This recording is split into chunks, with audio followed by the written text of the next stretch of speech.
అంటే ఇప్పుడు ఆ 23 థియేటర్స్‌లో సినిమా అయిందంటే ఫస్ట్ ఎఫెక్ట్ అయ్యేది 'పెద్ది.' సో, అప్పుడు 'పెద్ది' ఎఫెక్ట్ అయితే ఏంటంటే అప్పుడు 'చిరంజీవి' గారి దగ్గరికెళ్ళి, చరణ్ గారి దగ్గరికెళ్ళి సార్ ఇది సార్ సిట్యుయేషను.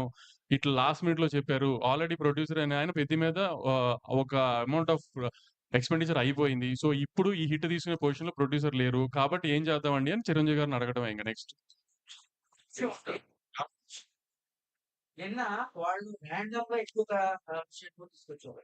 అసలు గవర్నమెంట్ పెంచుతా ఉన్నా కూడా మేము డిబేట్ చేయొద్దు. మేమైతే పెంచం స్టేట్స్‌లో. ఇది ఔట్ ఆఫ్ ద బాక్స్ వాళ్ళు తీసుకొచ్చిన సార్ అది అది సెకండ్ సెకండ్ టాపిక్ అండి. ఆడియన్స్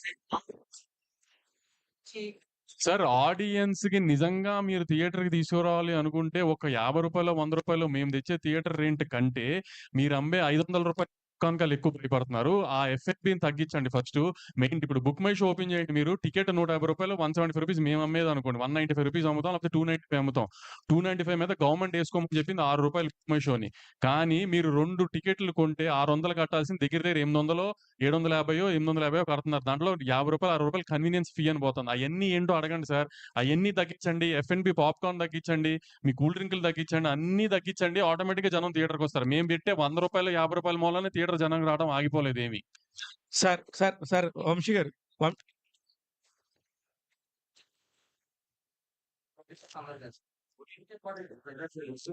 ఆ? ఏవండి అది అలా అలా అన్నవాళ్ళు ఓటీటీలో సినిమాలు అమ్మట్లేదా? ఓటీటీ సినిమాలు అమ్మట్లేదు అక్కడ కూర్చున్న వాళ్ళంతా. ఓటీటీ సినిమా అమ్మకుండా డైరెక్ట్ థియేటర్‌కే ఇస్తున్నారు వాళ్ళు.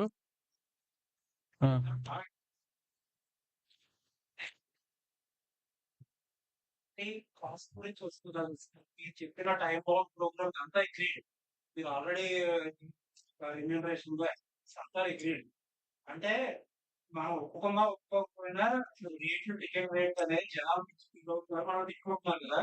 దానికి కూడా ఏదైనా టైం బాంబ్ ప్రోగ్రామ్ పెట్టి తర్వాత మేము టికెట్ రేట్ పెంచుకోవడం ఆడియన్స్ అదే అంటున్నాను. ఇప్పుడు నిన్న ఆళ్ళు చెప్పింది ఐ మీన్ ప్రొడ్యూసర్‌కి, సినిమా తీసే ప్రొడ్యూసర్‌కి ఆ ఎక్స్‌పెండిచర్‌కి సంబంధం లేకుండా రాండమ్‌గా మేము రేట్లు పెంచామని చెప్పారు. అది కాదు కదా! ఇప్పుడు నుంచి ఏంటంటే ఇట్లాంటియన్నీ వస్తున్నాయి.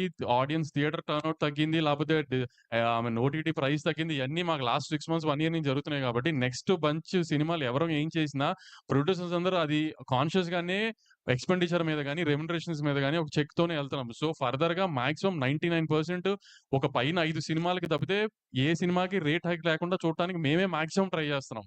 పైన 5 సినిమాలు లేదంటే ఏదన్నా వన్ ఆఫ్ అక్కడ ఇక్కడ ఎక్కువ ఖర్చయిన సినిమా ఇప్పుడు 'పారడైజ్' లాగా 'నాని' గారి సినిమా 'పారడైజ్' లాంటిదేంటంటే ఐ మీన్ చాలా గ్రాండియర్‌తో బాగా తీసుకుంటున్నారు 'సుధాకర్' గారు. ఇప్పుడు అట్లా వన్ ఆఫ్ సినిమాలు కొన్ని కొన్ని తప్పితే దేనికి రేట్లు తేవాలని, ఆడియన్స్‌ని ఇబ్బంది పెట్టాలని ప్రొడ్యూసర్లు అస్సలు అనుకోవట్లేదు. దానికి ఎగ్జిబిటర్‌లేమి ఎవరికీ హామీలు ఇవ్వక్కర్ల. ప్రొడ్యూసర్‌గా మేమే హామీలిస్తున్నాం. ఎవరికీ థియేటర్ రేట్లు పెంచేసి జనాల్ని ఇబ్బంది పెట్టాలని ఎవరికీ లేదు.